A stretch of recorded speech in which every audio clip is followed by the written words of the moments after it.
دا د ګلو شاه روډ نه دی، دا یې راته بند کړی دی او کوم پي ټي آی موږ کسان چې دي هغه په خپله باندې دا خدمت کوو او دا لار ازادو په لاسو باندې نه راسه بیلچشتې دی او قافلې را روانې دي.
جينا سنو دين خال سخ مزاحمت روان دي ماشاءالله کوم کارونه کتونکو دا وخت باریکا او ګوګو کندو چې کوم پټک ته هغه ته ځوانان پیدل لا ورسېدل او دغه قافله چې کومه ده را روانه ده تاسو کتلی شئ د متاشا پټک کې سخت مزاحمت وشو خو پیدلو کې رااله نو لارې غونډې بندې دي پیدلو کې رالو انشاءالله پر امن به موږ اوسېږو او دا زموږ ټول انشاءالله تعالی خپل خلک دي او انشاءالله پر امن به اوسېږو پر امن به انشاءالله غونډه دغه کوو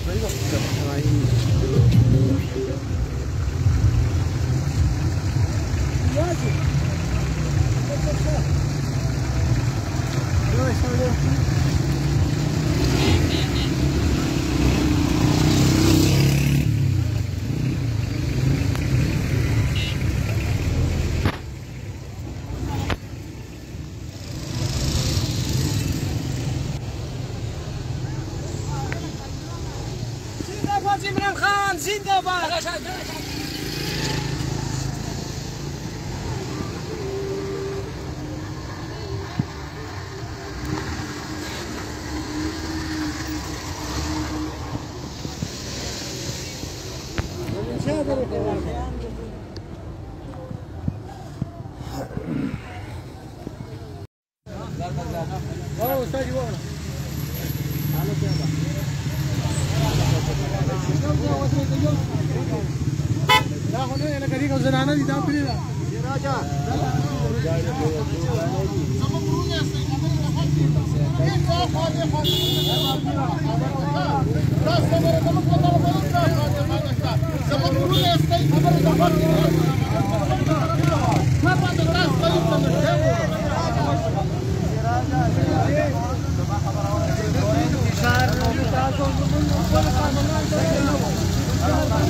د افکار میډیا سیل کتونکو اوریدونکو د پی ټي آی قافله متاشا پټک ته راورسېده او دلته کې تاسو کتلی شئ چې زموږ د پولیس ځوانان راوتي او په طریقه باندې هغو سره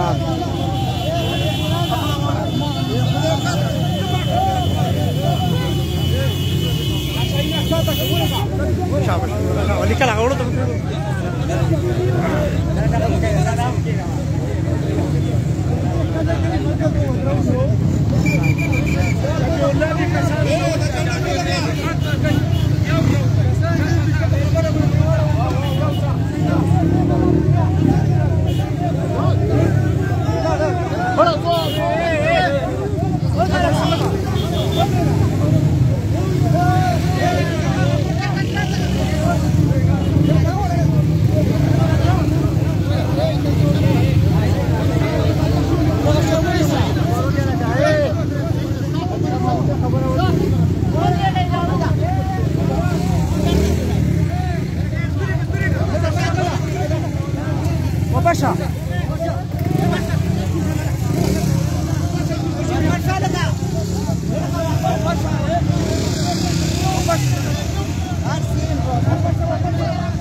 تاسو کتل شي دا وخت د متاشا په پټک کې پولیس د بیټیای کارکونان تر اوتی دی او دغه شفیق الله تاسو کتل شي د قیادت کې قافله دغه سیټ تکو او ډېر پګن تعداد خلک دی خو دغه شانو سره پولیسو مزاحمت جاری دی دا وخت د متاشا په پټک کې سخت مزاحمت جاری دی جلسګات په پورتل نه کوي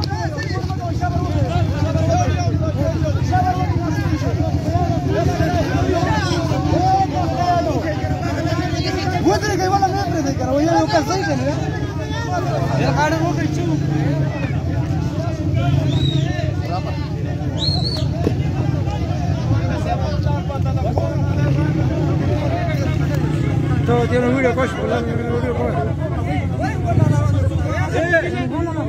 جی شفیق الله تاسو دلته روکاو کړل په دا باندې څه پیغام ورکول غواړئ